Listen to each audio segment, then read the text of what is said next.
히브리서 8장 8절로 10절 말씀 우리 같이 합독합니다. 볼지어다 날이 이르리니 내가 이스라엘 집과 유다 집과 더불어 새 언약을 맺으리라. 또 주께서 이르시기를 이 언약은 내가 그들의 열조의 손을 잡고 애굽 땅에서 인도하여 내던 날에 그들과 맺은 언약이 같지 아니하도다. 그들은 내 언약 안에 머물러 있지 아니하므로 내가 그들을 돌보지 아니하였노라.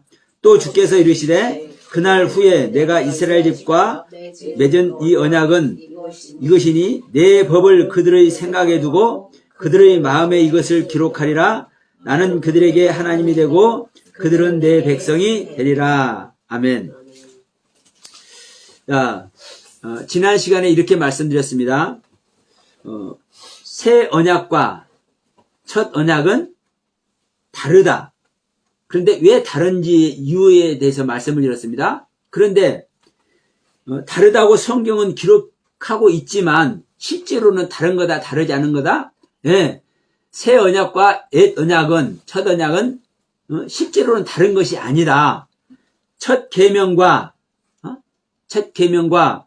새 계명이 똑같은 말씀, 똑같은 계명이듯이, 똑같은 하나님의 명령이듯이 하나님의 약속도, 하나님의 첫 약속이나 하나님의 새 약속이나 하나님에게는, 그리고 우리에게 약속하시는 그 약속의 의미는 똑같은 하나님의 약속이다. 이것을 이제 명심하시면서, 그러면 왜 첫 언약, 첫 계명, 이 첫 것을 폐한다고 하느냐? 왜 흠 있다고 하고, 왜 연약하다고 하고, 왜 무익하다고 이렇게 말을 하면서 왜 폐한다고 하느냐? 이 언약을 폐한다는 이 말이, 이 첫 계명을 폐한다는 말이 성경 어디에도 없습니다. 그런데 히브리에서만 2번을 얘기를 해요. 7장하고 7장 18절하고 10장 9절하고. 그러면 이것을 폐한다고 왜 히브리서 기자만 이거를 2번씩 이렇게 강조를 하고 있느냐? 이 부분을 이제 이 시간에 다시 한번 말씀을 드립니다. 근데 다시 한번 말씀드리지만 하나님은 모든 믿는 자들을 구원하시는 것이 하나님의 뜻이고 그것이 하나님의 소원이에요. 근데 그래서 하나님께서 내가 너희들 이렇게 구원해 버릴게고 약속을 해 주셨는데 세월이 흐르다 보니까 이것들이 헛짓을 하고 있네. 하나님에게서 하나둘 떠나고 있네. 이것이 하나둘이 아니라 무리가 돼버리네.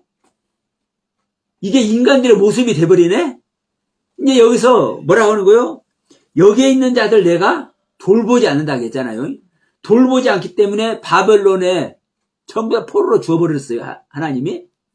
이제 그 부분을 지금 강조를 하면서 내가 이렇게 다 주어버리지만 내가 바벨론의 포로로 내 백성이었던 이들을 내 언약 아래에 있었던 이들을 다 주어버리지만 그러나 이스라엘의 집이 되고 유다 집이 되어 있는 자, 다시 말하면 이스라엘의 생명을 얻어 있는 신앙의 자리, 그리고 유다의 신앙을 얻고 있는 그 자리에 있는 자에게는 내가 다시 한번 내가 약속을 해줄게.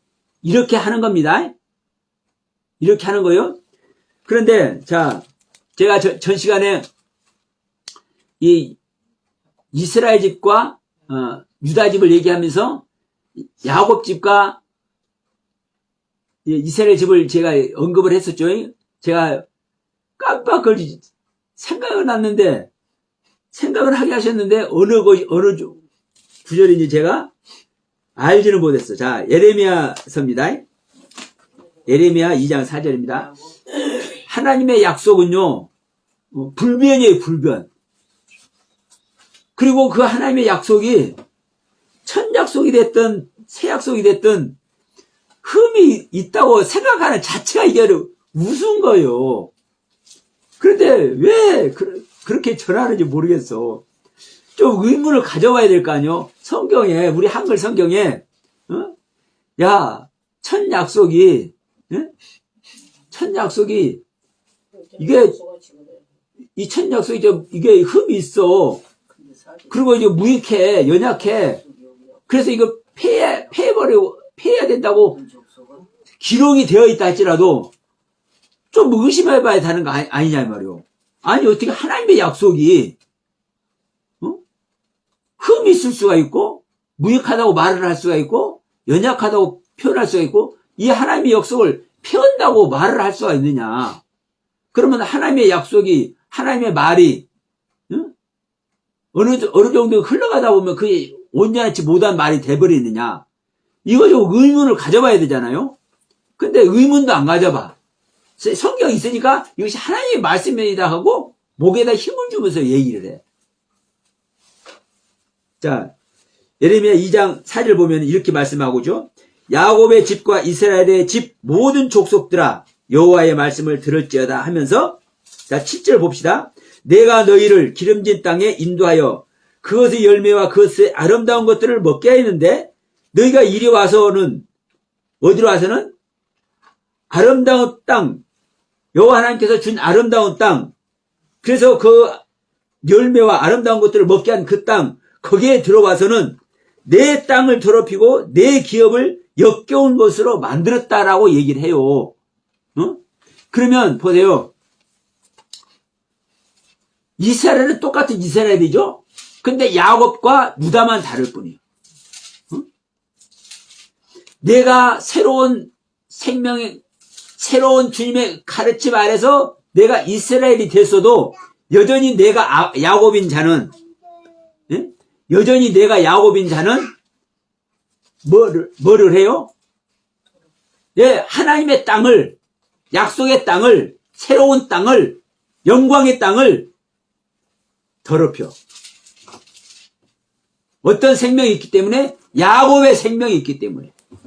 그런데 보세요. 야곱의 생명을 정리를 해버리고, 야곱의 생명, 근데 야곱과 이스라엘은 똑같은 한 사람입니다.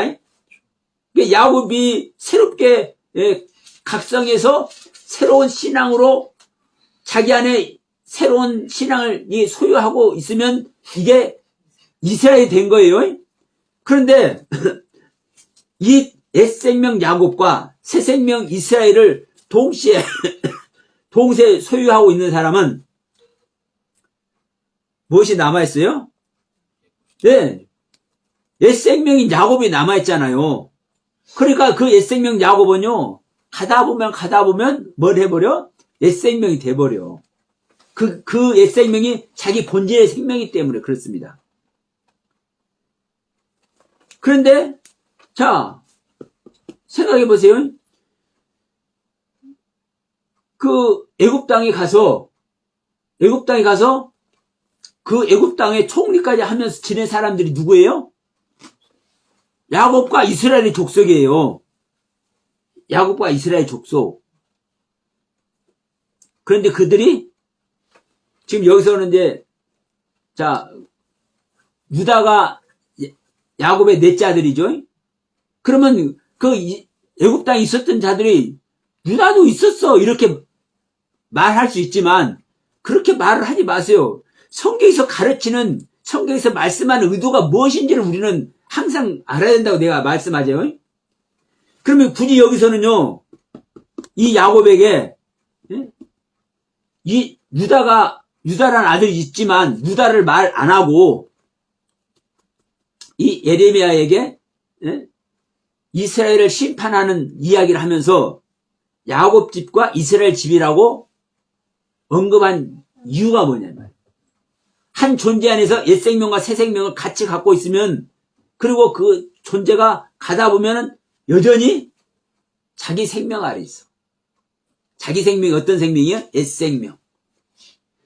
그래서 여러분, 복음은 뭐냐면요, 내 생명을 벗어버리고 새 생명을 받아들이는 것이 복음이죠. 응? 근데 지금 여기서는 야곱을 안 버리고 있는 거예요. 야곱을. 이스라엘이 되었는데도 불구하고 야곱을 안 버리고 있는 거예요. 다시 말하면, 자, 야곱의 12 아들들이 이제 새롭게 정착을 했잖아요. 어디에? 애굽 땅에. 근데 이 애굽 땅은 사단의 땅이잖아요. 바로의 땅, 사단의 땅이잖아요. 그런데 이것을 점령을 했어. 누가? 예. 요셉이. 누가?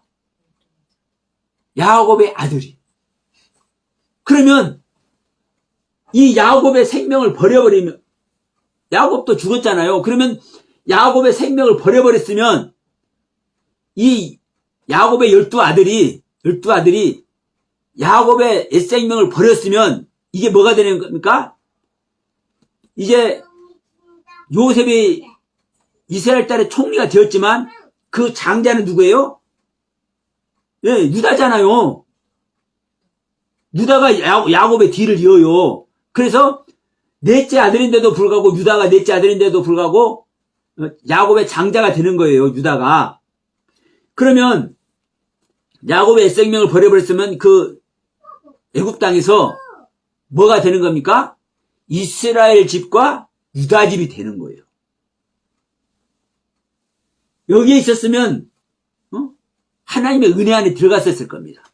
그런데 유다 집이 안 되고 야곱의 새 생명의 아들들의 그 은혜로 말미암아 유다 집이 안 되고 여전히 이스라엘 집과 어떤 집? 야곱 집이 되어 있는 거예요. 그래서 예레미야서 2장 4절에서 하나님께서 언급하는 거예요. 예레미야를 통해서. 내가 야곱과 이스라엘의 하나님이다. 근데 내가 이것들을 적과 꿀으로 가나안 땅으로 옮겼는데 이것들이 이 땅을 더럽혔다. 그래서 이들을 내가 심판한다. 그런데 심판하면서 이제 새로운 약속을 해줘. 누구에게? 이스라엘 집과 유다 집에게. 그걸 또 이제 히브리서 지금 8장 8절에서 얘기하는 겁니다. 볼지어다 날이 이르리니, 어떤 날이 이르니? 이스라엘 집과 유다 집이 된 날이 이르리니 이들에게 내가 언약을 맺는다. 새로운 언약을 맺는다. 이렇게 얘기가 되는 겁니다. 그러면 이제 지난 시간에 이제 말씀을 드렸지만 첫 언약과 새 언약은 다르다고 굳이 성경에 얘기를 하면서 첫 언약은, 첫 것은 패한다고 굳이 히브리서 이렇게 강조를 하고 있는 이유가 뭐냐 이 말이에요. 근데 제가 누누이 얘기지만 첫 언약이나 새 언약이나 똑같이 하나님의 약속이고, 이 하나님의 약속은 어떤 것은 흠이 있고 어떤 것은 흠이 없고 어떤 것은 온전하지 못하고 어떤 것은 온전하고 하는 것이 하나님의 약속이 있을 수 있어요? 없어요? 없어. 그러면 분명한 것은 첫 언약이나 새 언약이라 사실은 똑같은 하나님의 언약이고 똑같은 하나님의 말씀의 세계고 똑같이 우리에게 적용되는 하나님의 구원의 약속이에요. 그런데도 불구하고 다시 한번 얘기하지만 왜 첫 것은 피한다고 얘기하느냐예요. 첫 것은 피한다고. 그러면 첫 것은 피한다고 그런 말을 하고 있는데 성경에서 그것을 어떻게 기록하고 있는지를 한번 실제로 한번 보자고요. 먼저 8장이니까 바로 앞에 7장으로 갑니다. 7장 18절 말씀.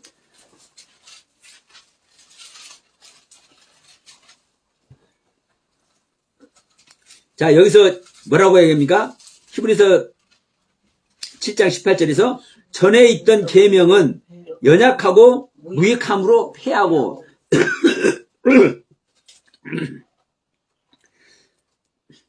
전에 있던 계명은 연약하고 무익함으로 패하고 라고 말씀하고 있어요. 그러면 전에 있던 계명은 첫 언약을 얘기를 하는 겁니다.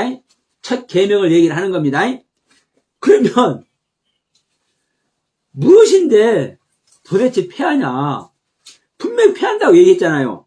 자, 먼저 헬라어로 신약성경은 헬라어로 기록됐으니까 헬라어로 이 패한다라는 단어가 아테테시스라는 단어입니다. 자, 폐지한다, 취소한다, 제거한다, 깨트리다. 그런데 이 아테테시스라는 단어는 아데테오라는 단어에서 아데테오라는 단어와 같은 뜻을 가지고 있어요. 같은 뜻이에요. 그런데 이 아데테오, 아테테시스라는 단어가 티템이라는 단어에서 유래가 돼요. 어근이 티템이에요. 티템이라는 단어는요, 니우다, 두다, 세우다, 예금하다, 배정하다. 자, 예정하고 배정하는 건 어떤 의미입니까? 무엇인가 저축해 놓은 것이 예정하는 것이고, 배정하는 것은 내가 예를 들어서 내가 여러 가지를 가지고 있으면 이 사람에게 이만큼 주고 저 사람에게 저만큼 주고 이게 배정하는 거잖아요. 그러니까 이렇게 배정하는 것이 두는 거요, 주는 거요, 세우는 거요. 그러면 이 티템이라는 이 어근이 갖는 단어가 아테테시스라는 단어의 어근이 되는 이 단어가 진짜 패하는 겁니까? 안 합니까? 진짜 패하는, 우리가 생각하는 없애버리고 폐해지는, 멸망시켜버리는 이런 의미가 아니에요. 이런 뜻이 아니요. 이 어근 자체가 왜? 예금하고 배정하고 세우고 니우고 두고. 그러면 니우고 두고 하는 것은, 세우고 하는 것은 있는 그것을 존속시키는 걸 얘기를 하는 거죠. 예? 있는 그것을 존속시키는 거요. 없애버리는 것이 아니라 존속시켜서 다만 어느 상태에다 두고 어느 상태에다 놓고 어느 상태에다가 거치를 해. 예금한다라는 것은요, 우리가 은행에다 예금을 하잖아요. 예금을 해놓으면 내가 예를 들어 100만 원을 예금을 했습니다. 그럼 100만 원을 예금을 하면은 이 100만 원을 가동시키는 거예요? 못 시키는 거예요? 현재? 못 시키잖아요. 예금을 해놨으니까. 그냥 그걸 이제 저장해놨기 때문에, 약속해서 내가 언제든 꺼내와야 이제 내가 쓸 수 있어. 그러니까 예금해놨으니까 예금한 그 상태는 내가 쓸 수 없잖아요. 사용할 수가 없어. 그러나, 사용할 수 없지만, 이 상태로 내가 사용할 수 없지만, 나에게 능력이 안 되지만, 언제든지 나의 능력이 되고 나에게 유익이 끼칠 수 있잖아요. 이게 예금하다, 배정하다는, 세우다, 니우다는 단어가 가지고 있는 뜻입니다. 그런 의미에서 지금 패한다는 것은요, 그 자체가 존재 자체를 패하는 것이 아니라 그 기능 자체를 못하게 정지시키는 거예요. 이렇게 일단 생각해봐요. 그러면 이제 히브리어로는 어떻게 기록되는지를 보면 더 명확하게 나타납니다. 그러니까 이 율법의 기능을, 첫 것의 기능을, 첫 계명의, 첫 언약의 기능을 어떻게 하는 거예요? 정지시켜 놓은 거예요. 정지시키는 상태가 일을 못하니까 패한다고 얘기를 하는 거예요. 근데 중요한 것은 뭐다? 이 패하는 이유가 뭐냐면요, 기노마이 하기 위해서라고, 기노마이라는 단어가 실제로 그 아데테시스라는 단어 뒤에 와요. 그런데 이것을 우리 한글 성경에서는 해석이 안 돼. 안 해놔 있어. 그러면 기노마이라는 것은요, 제가 여러 번 말씀하죠. 탄생하다, 태어나다, 낳다. 뭐가 낳고, 뭐가 태어나고, 뭐가 탄생해요? 하나님의 생명, 하나님의 그 진정한 생명의 경륜이 내 안에서 태어나고 탄생하고 나아짐을 당하는 거예요. 그러면 하나님의 생명으로 바꿔지기 위해서 이 율법의 기능을 정지시키는 거예요. 활동을 못하게 정지시키는 거예요. 이 율법 기능 자체가 새롭게 탄생하기 위해서. 그래서 자 19절에서 뭐라고 합니까? 율법은 아무것도 온전케 못할지니라 하면서 이에 더 좋은 소망이 생기니 이것으로 우리가 하나님께 가까이 가느니라라고 얘기하죠. 근데 여기서도 문제가 붙어. 지금 19절에서도 율법은 아무것도 온전하게 못할지니라. 응? 율법은 아무것도 온전하게 못할지니라. 이걸 또 토를 달아놓네. 여러분, 이 말이, 예? 이 말이 무슨 말이냐면, 왜냐하면 율법은 완전하게 하는 것이 아니다. 자, 율법은 아무것도 온전하게 못할지니라, 이 말이, 이 단어의 그 원문 직역이 왜냐하면이라는 이유, 율법을 폐하는 가르란 단어가 있으면서 율법은 완성하게 하는 것이 아니니라, 이렇게 기록을 하고 있는 거예요. 왜? 율법은, 갈라디아서 3장 24절인가요? 네, 맞아요. 갈라디아 3장 24절. 여기서 이같이 율법이 우리를 그리스도께로 인도하는 초등교사가 되어 우리로 하여금 믿음으로 말미암아 의롭다함을 얻게 하려 함이라. 자, 율법이 의롭다함을 얻게 하려 한다고 얘기를 하잖아요. 율법이 우리를 의롭다함을, 하나님의 의를 얻게 한다고 얘기를 하잖아요. 그런데 하나님의 의를 얻게 하는데 어떤 작용을 가지고 의롭게 한다는 거요? 몽학 선생이 되어서. 몽학 선생은 처음 학교 들어가는 애기들을 학교다 데려다 주는 이 종들을 가리켜서 몽학 선생이라고 얘기를 해요. 그러면 이 몽학 선생은 뭐밖에 못 오는 거요? 그리스도 앞에까지다. 응? 그리스도 앞에까지 데려다 주는 것밖에 못해. 율법은, 율법의 마침이 누굽니까? 세례 요한이죠. 네. 그러니까 율법의 선지자 마지막 선지자 세례 요한은 누구한테 자기 제자들을 데려다 줘요? 네, 예수 앞에. 예수가 그리스도잖아요. 그러니까 이게 몽학 선생의 율법의 기능이라고요. 율법의 기능. 그러면 율법이 기능을 하지 못하면 그리스도를 만날 수가 없어. 네? 그리스도를 만날 수가 없어요. 그러니까 이 율법의 기능이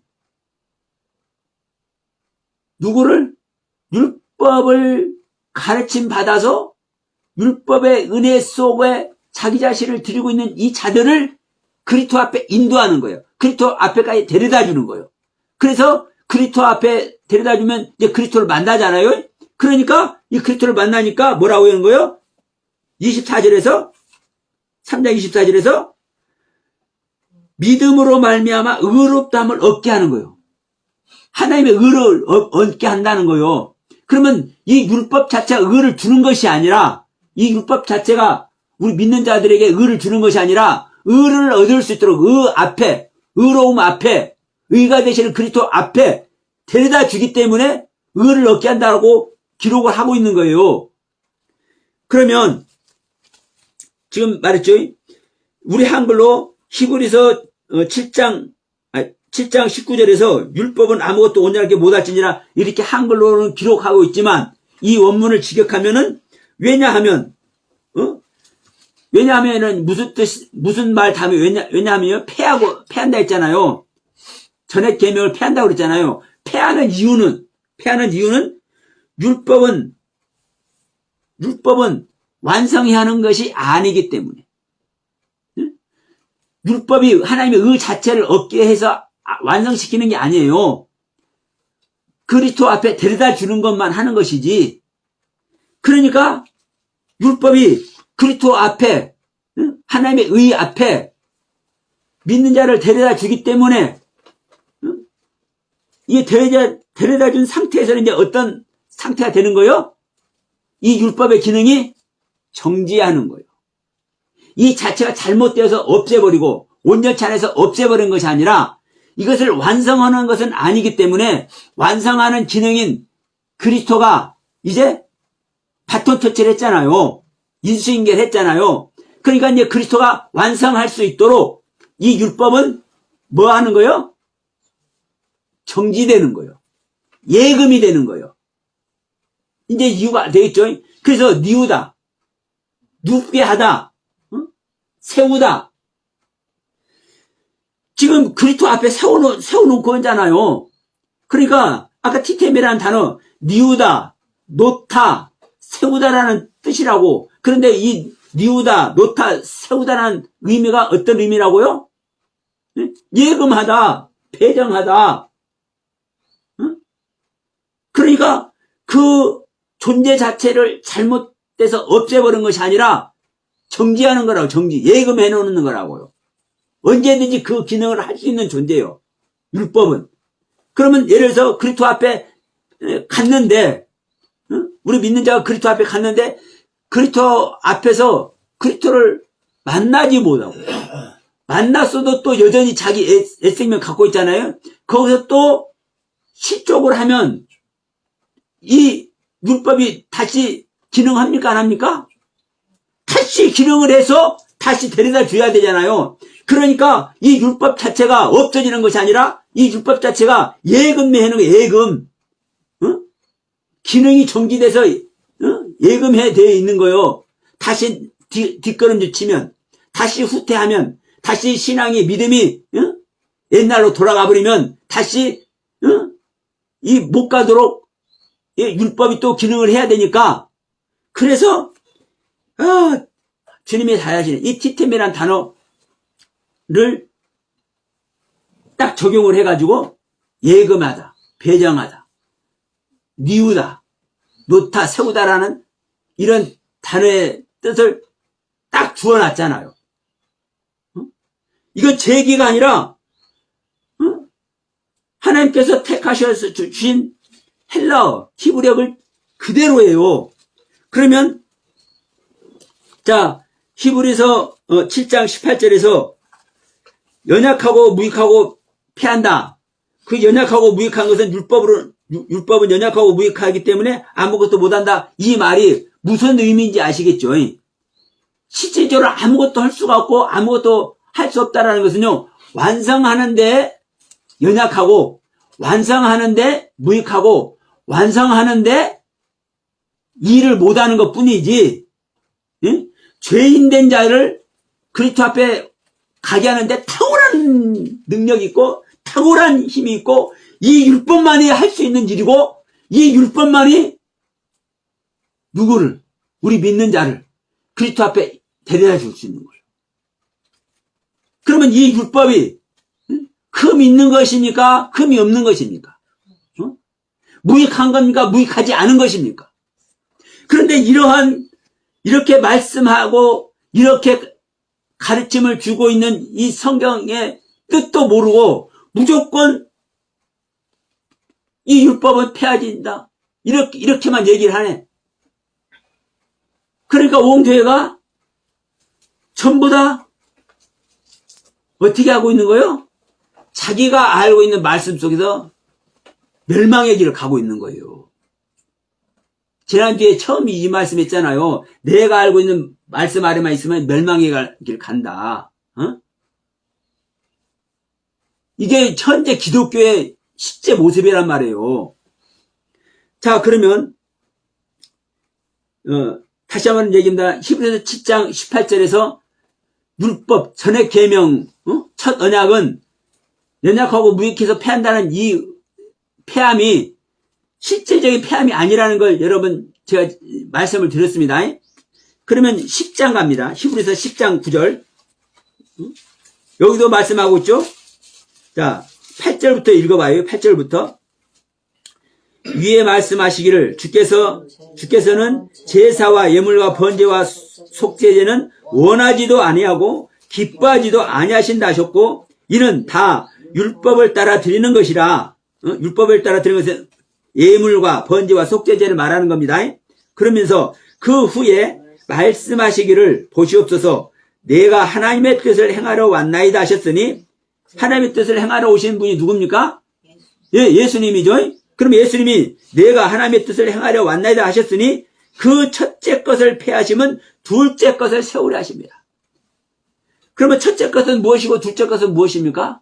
첫째 것은 율법이고 둘째 것은 복음이고, 첫째 것은 옛 언약이고 둘째 것은 새 언약이고, 첫째 것은 옛 계명이고 둘째 것은 새 계명입니다.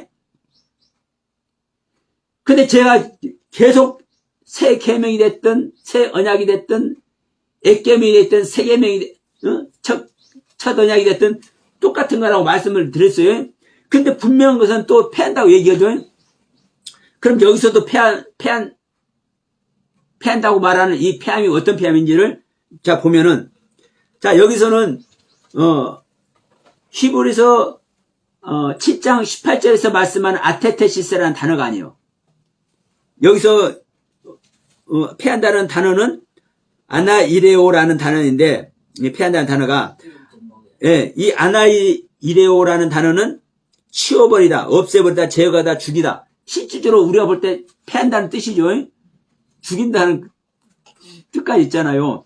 그런데 이 아나이레오라는 단어는 하이레 오마이라는 단어에서 유래가 돼요. 하이레 오마이라는 단어는 택하다, 자력으로 취하다. 그럼 보세요. 그대로 제가 한번 설명했어요. 우리는 내가 십자가에 가는 것도, 내가 새 생명을 얻는 것도 하나님께서 가게 해서 가는 것이고 하나님께서 새 생명 얻기 위해서 얻는 것이 아닙니다. 내가 하는 거예요. 다만 하나님의 은혜와 하나님의 사랑과 하나님의 도우심 아래서, 성령님의 도우심 아래서 내가 하는 거예요. 내가 선택하는 거예요. 내가 십자가를 짓지, 십자가를 지지 않고 주님의 사랑, 주님의 은혜, 예수님만 믿으면 된다, 이 세계에 갈지, 나는 예수님과 함께 죽고 예수님과 함께 사는 거다, 이 세계를 갈지, 내가 선택하는 거야. 선택. 그래서 선택하다. 그리고 자력으로 취하다. 자력으로. 내 능력으로 취하는 거예요. 내가 십자가를 지는 것도, 내가 예수님은 사랑이고 예수님은 크신 은혜 안에 있기 때문에 내가 예수님만 믿으면 우리는 구원받습니다. 이 말을 내가 갖는 것도 내 자력으로 그 말의 세계를 취하는 거예요. 내 자력으로 선택하는 거예요. 하나님께서 하게 해버리면요, 그 선택 안 받을 사람 누가 있겠습니까? 그러면 하나님은 나에게 은혜를 베풀어서 도와주고 있고 나를 이끌어주고는 있지만 내가 자력으로 선택의 길을 가는 거예요. 그런데 여기서도 지금 하이레 오마이라는 이 단어는 택하다, 자력으로 취하다, 이런 뜻을 가지고 있다고 그랬잖아요. 근데 이 하이레 오마이라는 단어가요, 아이로라는 단어에서 옵니다. 이 아이로라는 단어. 그러면 여러분, 아이로라는 단어는 여러분 좀 귀에 익숙하지요? 제가 많이 말씀드리니까. 들어올리다. 내 신앙을 들어올리다. 내 신앙을 들어올려야, 자, 방주가 물에서 들려져야 구원을 받죠? 뱀이 모세 손에 들려져야, 이걸 보는 자들이 살죠? 내 신앙이 들어올려져야 되는 거예요. 내 신앙이 아이로가 돼야 되죠요. 그러면 내 신앙이 아이로가 되고 하이레오마이가 되고, 이 말이 무슨 말이에요? 내 신앙을 들어올리기 위해서, 내가 선택의 길을 가서 주님을 만나기 위해서는 내 옛생명을 치워버리고 내 옛생명을 없애버리고 내 옛생명을 죽여버린다는 걸 얘기를 하고 있는 거예요. 이 아나이레오라는 단어가, 패한다라는 단어가, 그러면 이 말이, 지금 제가 설명한 이 말이 진짜 맞나? 히브리어는 어떻게 기록됐을까? 히브리어. 지금 말한 것은 헬라어입니다. 여러분, 히브리어는요, 히브리서 7장 18절이나 히브리서 10장 9절이나 똑같이 아바르라는 단어입니다. 아바르, 같은 자음이에요. 모음이 틀리기 때문에, 히브리서 7장 18은 아부르라고 기록되어 있고, 히브리서 10장 9절에서는 아바르라고 기록되어 있어요. 강을 건너다, 바다를 건너다. 자, 이스라엘 민족들이 어디를 건너는 자란 뜻이라고요? 히브리인들이 강을 건너는 자. 자, 히브리인들이 어느 강을 건넜어요? 홍해바다를 건넜어. 요단강을 건넜어. 그러니까 강을 건너다, 바다를 건너다 이 뜻이라고요. 이 아바라는 단어가. 그러면 여러분 보세요. 강을 건넌 자도, 바다를 건넌 자도 강을 건너기 전이나 강을 건넌 후에나 바다를 건너기 전이나 바다를 건넌 후나 다른 존재입니까? 똑같은 존재잖아요. 내 믿는 자 자신이 강 건너기 전에, 바다 건너기 전에 있었고, 이 믿는 자가 바다도 건너고 강을 건넌 거잖아요. 그러면 이 믿는 자를 구원하는 것이 하나님의 뜻이죠. 이 하나님의 약속이죠. 그러면 이 강을 건너기 전이나 강을 건넌 후나 하나님의 약속은 동일한 하나님의 약속이죠. 그러면 강을 건넌다는 것이 뭐 하는 거라고 얘기했습니까? 패한다. 율법을 패한다. 율법의 강을 건넌다. 율법의 바다를 건넌다. 즉 하나님의 법 안에서 강을 건너는 거예요. 어떤 강? 홍해바다. 어떤 강? 요단강. 내가 사망의 땅에서 이끌어 나오기 위해서 바다를 건너고, 내가 약속의 땅 가나안으로 들어가기 위해서 하나님의 젖과 꿀이 흐르는 하나님의 약속의 땅 가나안으로 들어가기 위해서 강을 건너고, 이게 바로 히브리인들의 모습이라고. 히브리인들이 옛것을 버려야, 옛것을 버려야, 어디의 것? 애굽 땅에 있는 것. 이걸 버려야 그 땅에서 나올 수 있잖아요. 또 내가 가나안 땅 들어가기 위해서 지금 요단강을 두고 있잖아요. 모압 평지에서 진을 치고 이제 길갈에 진을 치고 그랬잖아요. 그러니까 동부 그 요단강 오른쪽은 이제 그 모압 땅이었어요. 그러니까 거기를 건너야 가나안 땅으로 가잖아요. 그러면 지금 예를 들어서 모압 땅 있는 자나 애굽 땅이 있는 자나 그 상태의 것을 패해야, 그 상태의 것을 포기해야, 그 상태의 것에서 그 상태의 세계를 취소를 시켜버려야 원하는 길로 가죠. 하나님과 동행하는 길을 가고 하나님과 약속의 길을 가고, 이게 패한다는 뜻이라고. 이 패한다는 단어의 뜻. 그러면 이 패한다는 단어가 율법을 패하는 겁니다. 그러면 이 율법은 무엇을 하기 위해서 있는 거요? 복음을 이루기 위해서 율법이 있잖아요. 예? 새 언약을 이루기 위해서 첫 언약이 있잖아요. 그러면 첫 언약이나 이 새 언약이나 사실은요, 같은 하나님의 약속이고, 같은 하나님의 가르침의 말씀이고, 같은 구원의 경륜이라고요. 실제로. 그런데 이것을 성경에 어떻게 기록되어 있느냐? 이 성경을 어떻게 보느냐가 중요한데, 하나님의 가르침은 분명히 지금 제가 말씀드렸지만 패한다는 의미도 그렇고, 아까 전 시간에 오전 시간에 말씀드린 다르다는 의미도 분명히 있잖아요. 그런데도 불구하고 자, 영이신 하나님과 말씀이신 하나님과 육체의 하나님의 한 하나님이든, 율법의 가르침을 주시는 하나님의 가르침이나 복음의 가르침을 주시는 하나님의 가르침이나 똑같은 하나님의 가르침이든 하나라고 제가 말씀을 드린 거예요. 하나. 그럼 여기서도 자, 우리가 볼 때는 첫 것을 패한다고 했지만 이 첫 것이 사실 패해집니까? 안 패해집니까? 안 패해지는 거라니까요. 그리고 제가 누차 얘기지만 이 율법을 믿는 자가 율법의 가르침 아래서 그 가르침을 잘 받다가 복음의 실제를 입었어요. 그래서 그리스도를 만나서 복음의 시제를 입었어.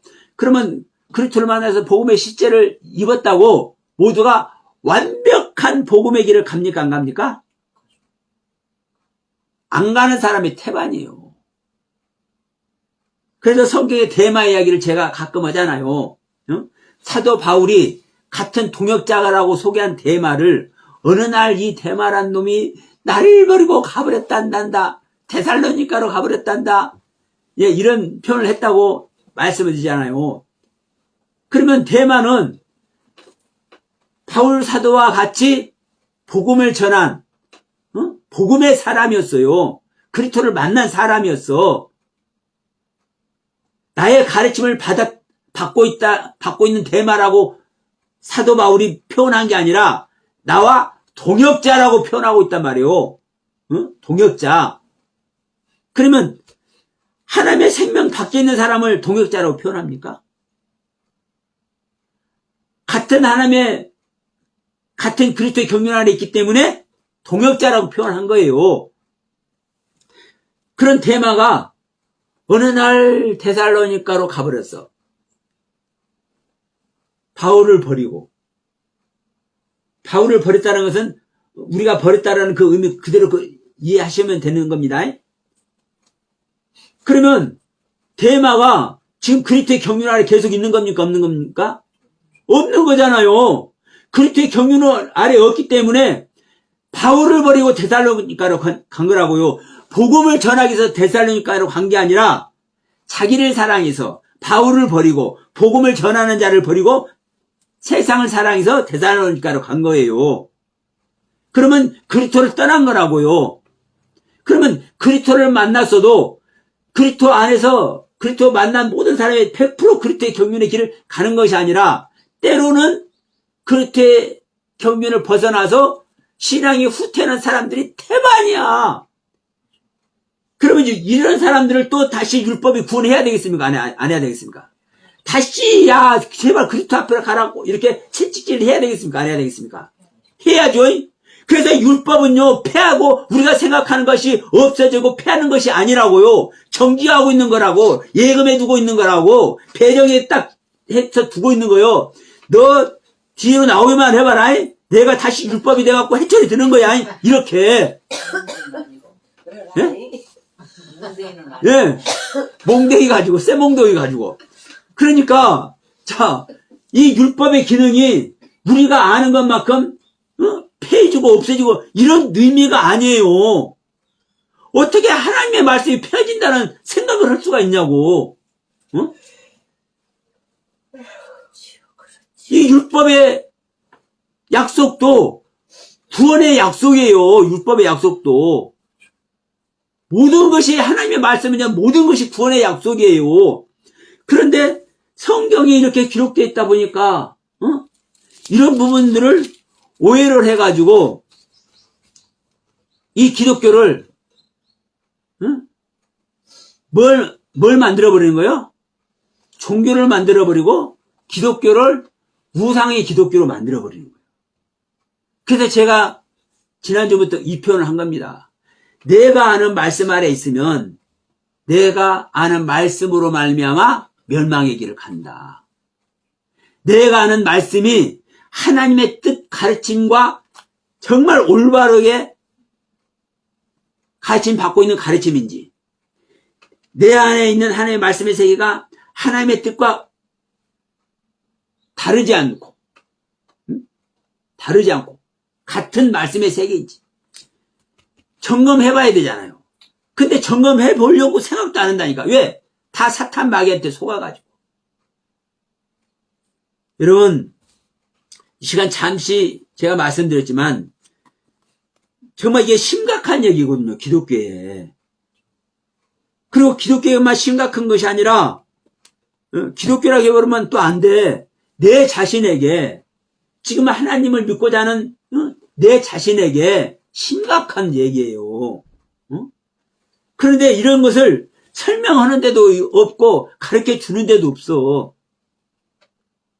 그러나 이 서영화 목사 말고 다른 분도 이런 말씀을 전하는 분이 있을 줄로 믿습니다. 하나님은요, 어딘지 다 숨겨놓고 있어. 그런데 표출이 안 돼.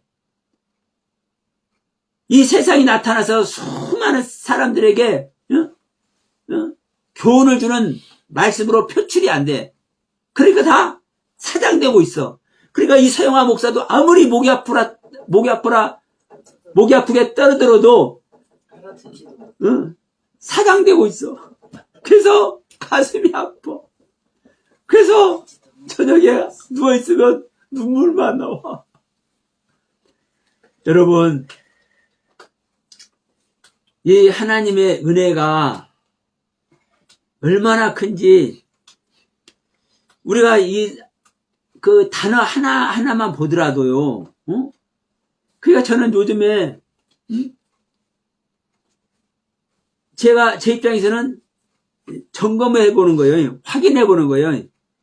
야, 내가 이렇게 이 마음속에 이렇게 주신 것이 진짜 맞는지 점검해 보는 거예요. 아는 말씀 하나가 찾아가지고 저는 성경 말 진짜 많이 모르잖아요. 그럼에도 찾아서 점검을 해봐. 아까도 제가 야곱집과 이스라엘 집 그게 어디 붙어 있는지 제가 생각은 성령님께서 생각은 나게 했는데 제가 어디에 붙어 있는지 모르니까 제가 찾아서 가르친다고 제가 찾아서 말씀드렸잖아요. 이만큼 제가 성경을 몰라요. 그런데도 제 안에 성경에 대해서 가르쳐 주시고 하나님의 말씀의 진리를 그 진정한 가르침의 뜻을 말씀해 주시는 성령님께서 계시기 때문에 제가 성경을 모르는데도 불구하고 여러분들에게 목청 터져라 이렇게 예치는 겁니다. 한국교회를 위해서도 한국교회를 향해서도 여러분 여러분이 지금까지 여러 가지 수많은 은혜와 그 깨달음의 세계에 있을 줄로 믿습니다.